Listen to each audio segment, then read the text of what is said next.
In this video, we address Sabbath in the time of Jesus, and what I hope you take away from this video is an expanded understanding of what constituted Sabbath in this context. We tend to think of Sabbath sort of as a prohibitive kind of thing. I hope by the end of this video, you will have a sort of more expansive understanding, not only about the prohibitions of Sabbath, but also the positive aspects of it. So as we so often do, we are going to begin this video with a lecture pause, and we're going to reach back to two different texts from the Old Testament or Hebrew Bible in which we are given the prescription for Sabbath from Exodus chapter 20 and Deuteronomy chapter 5. And what I want you to do first is identify what one is to do on the Sabbath, and then second, to identify the justification for keeping Sabbath in each one of these texts, which are going to be different from one another. All right, so the what one does on the Sabbath is going to be identical in the two texts, and this is going to be the characteristic prohibition in all Sabbath texts, is that you are not to do any work on the Sabbath. That is the thing not to be done. And the reason that one is not supposed to work on the Sabbath, according to Deuteronomy chapter 20, reaches back to the Genesis account, God's creating of the world in 6 days, and then resting on the Sabbath, blessing that seventh day and consecrating it. For this reason, because God blessed and consecrated it, one is meant to keep the Sabbath according to Exodus 20. And in Deuteronomy chapter 5, the justification is different. The justification goes back not all the way to creation, but back to the Exodus event. So that being a slave in the land of Egypt and being brought out of the land of Egypt is the sort of justification for keeping the Sabbath in Deuteronomy chapter 5.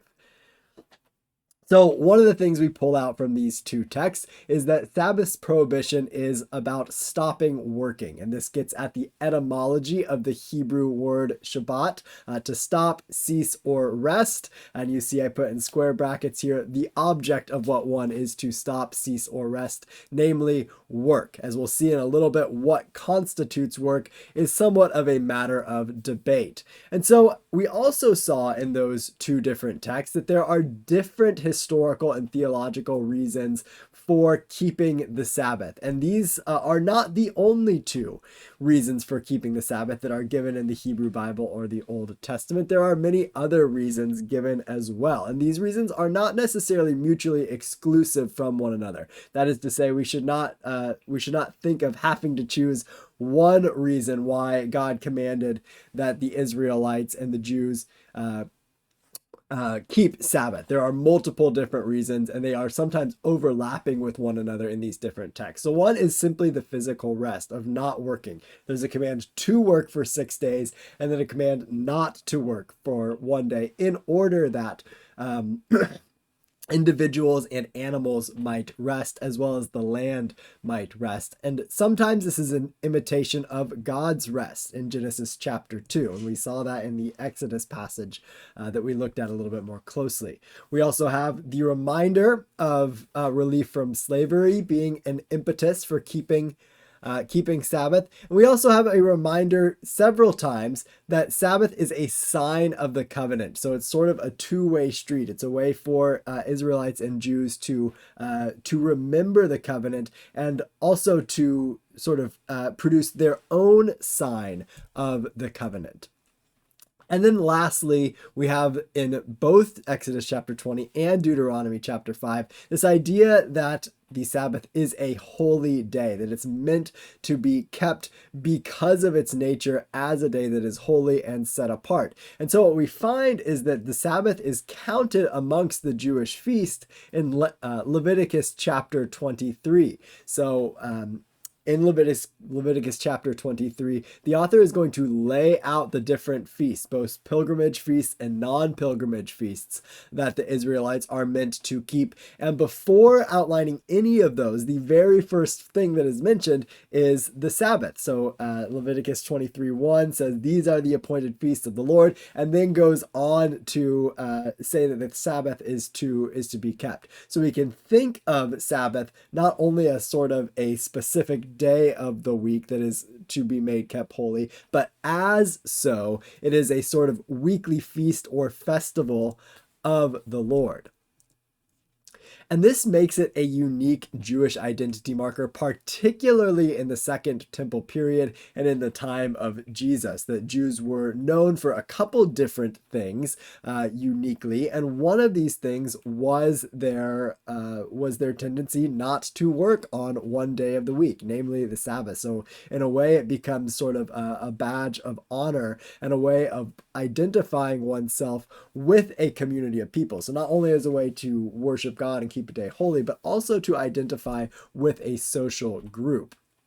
We find in the Hebrew Bible several different times that not keeping Sabbath is a capital offense. So all of this sort of justification above is heightened in texts like Exodus 31, where we have the command for Sabbath because it is holy, and those who do not keep it holy are to be put to death or cut off from the people. So you see there not only the sort of physical punishment of death, but being cut off from the people. So we have this idea of Sabbath being a distinct identity marker. And if one is not keeping the Sabbath, they are not to belong to that distinct identity of the Israelites. And then again, down here, a little bit further down, we have this idea of Sabbath being a perpetual covenant, being that special sign of the relationship between God and the Israelite or Judean people.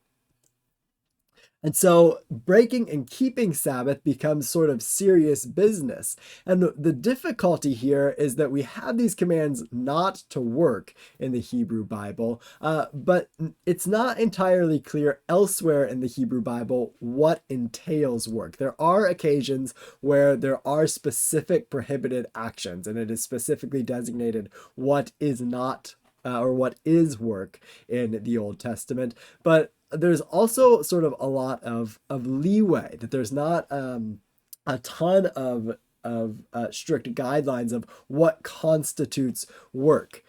So in the Hebrew Bible, we have preparing food, plowing and harvesting, lighting fires, gathering sticks, conducting business, and carrying things as those things that are prohibited, which is not, 6 items, not an expansive list. In the time of Jesus, and actually in this case, just a little bit beyond the time of Jesus, with Mishnah Shabbat, we get a sort of a more clear list, which is really actually a very helpful thing. If Sabbath is to be taken very seriously, and if the penalty for Sabbath is death, and there's, of course, a question of whether or not the death penalty, how often it was actually enacted for breaking Sabbath. If the ante is sort of really upped with respect to keeping Sabbath, then it's really helpful to know what things you really should not do, what things absolutely count as work, in order that you might keep Sabbath. So Mishnah Shabbat 7:2 is going to lay out 39 very explicit actions that would count as work. And again, this is a little bit after the time of Jesus and a little bit after the time of all the every New Testament text was written. But when we look at the New Testament, it seems that many of these things are sort of alluded to, that that there was maybe a more clear sense among some Judean groups of what counted as work on the Sabbath. So what I want you to do here is, I have not, of course, read through this entire list. What I want you to do is go ahead and pause, and looking at both the prohibited actions in the Hebrew Bible and the prohibited actions in Mishnah Shabbat 7:2, I want you to identify those that might be relevant to or might show up in New Testament texts, and particularly thinking about the Gospels here, where Sabbath observance is going to most often show up. All right, so these are the ones that I have identified. From the Hebrew Bible, I really think there's probably only 2 that show up in the New Testament: plowing and particularly harvesting. We have accounts of Jesus' disciples picking heads of grain on the Sabbath, which seems to be an act of harvesting, which would be a Sabbath violation. And then carrying burdens, individuals who were healed carrying their mats in the Gospels. And then from Mishnah Shabbat, again, we have reaping and carrying, our first and last highlighted items there. We're again reflecting the same stories from the Hebrew Bible.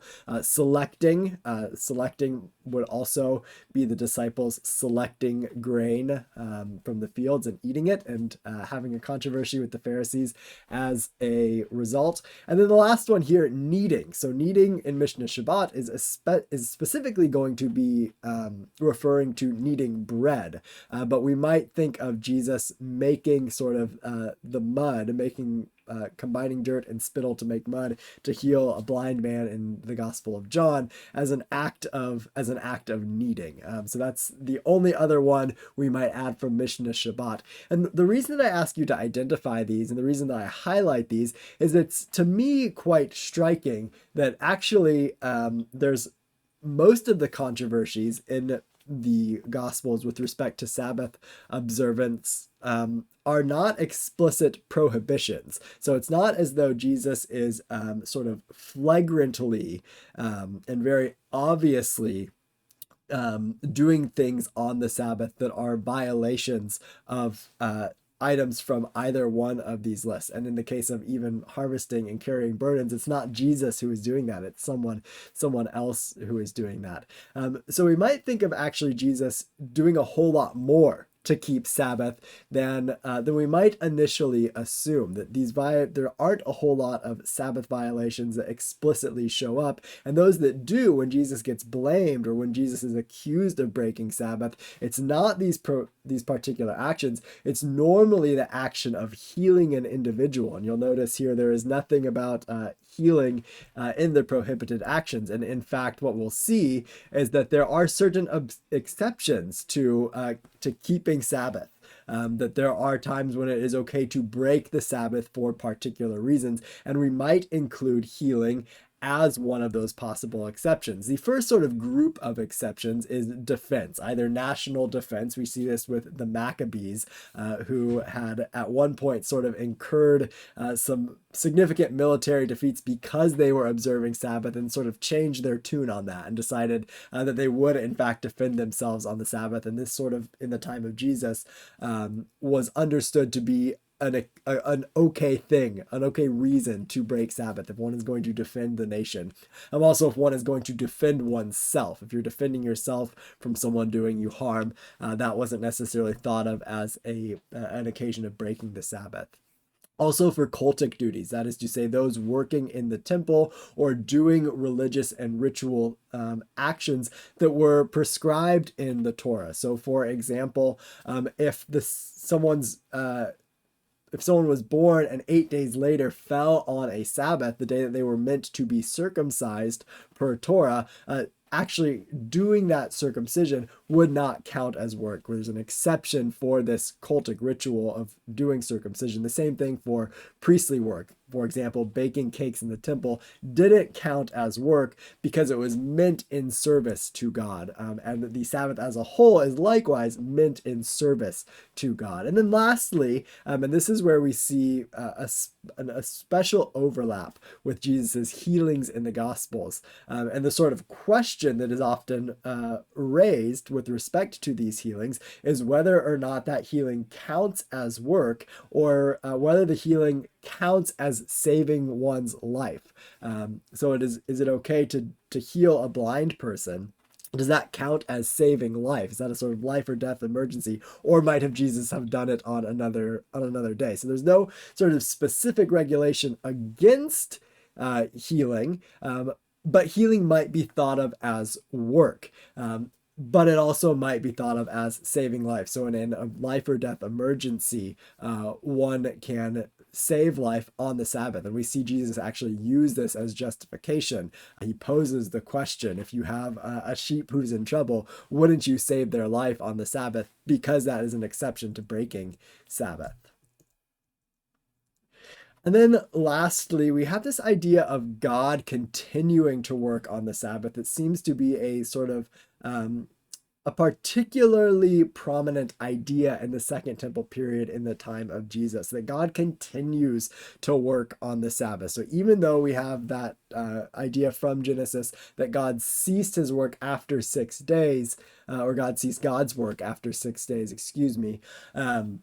There's the idea in Second Temple Judaism that God does still work on the Sabbath for a couple of different reasons. There's sort of a couple different logical progressions that get people to that point.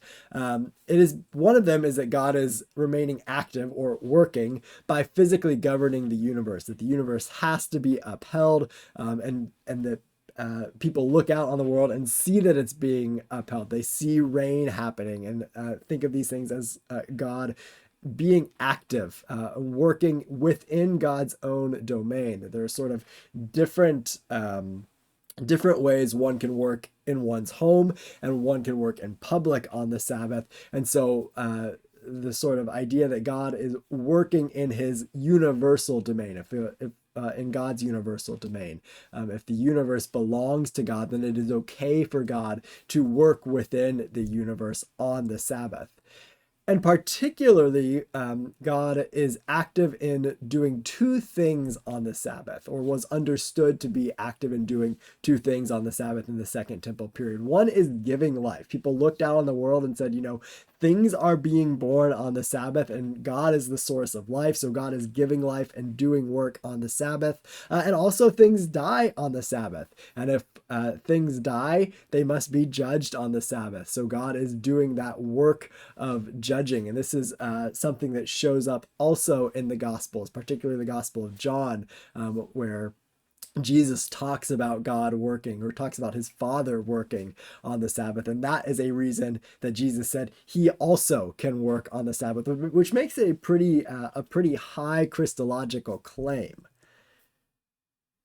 So what I want to do by way of conclusion here, we've looked at a lot of these passive aspects of breaking and keeping Sabbath. That is to say, what counts as work, what doesn't count as work, and the sort of the thing that we often think of, if you're anything like me about Sabbath, is we really think of it as a passive thing. What are the things that I'm supposed to passively cease from? The things I'm not supposed to do, the do not work. And I sort of take that lens and project it back on to the New Testament and these sort of controversy accounts with Jesus working on the Sabbath. But there is also very much a active aspect to Sabbath in the Second Temple period, and even before, that there are things that one ought to do, one ought to actively engage in. The first one of those is rest, and rest is sort of straddles the line between passive and active. We might say rest is the sort of positive aspect of keeping Sabbath. But also there are other things, particularly in the Second Temple period, that are active aspects of keeping Sabbath. And one of those is reading and teaching Torah. That sort of one of these central activities that happened on Sabbath in synagogues was the reading of Torah and the expounding or the teaching of it. And that's very much an active kind of thing. And it's again a communal identity marker kind of thing. Insofar as Judeans are coming together to do something particular on the Sabbath together in a way that forms their identity and knits those bonds together.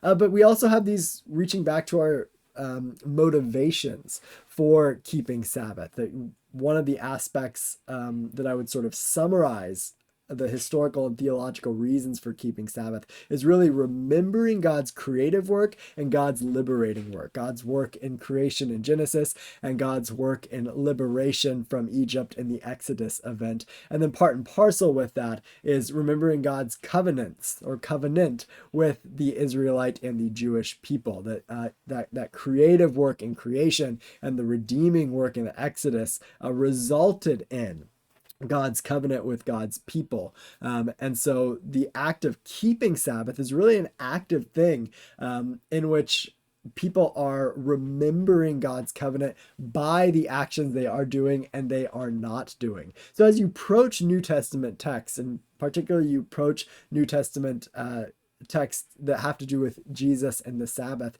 I encourage you to think not only about the ways that Jesus might be breaking Sabbath, the sort of passive aspects, but think about the active aspects of Sabbath. How might the gospel writers have these kinds of things in mind as they are writing up these accounts of Jesus and the Sabbath? What positive or active aspects show up in New Testament texts on the Sabbath?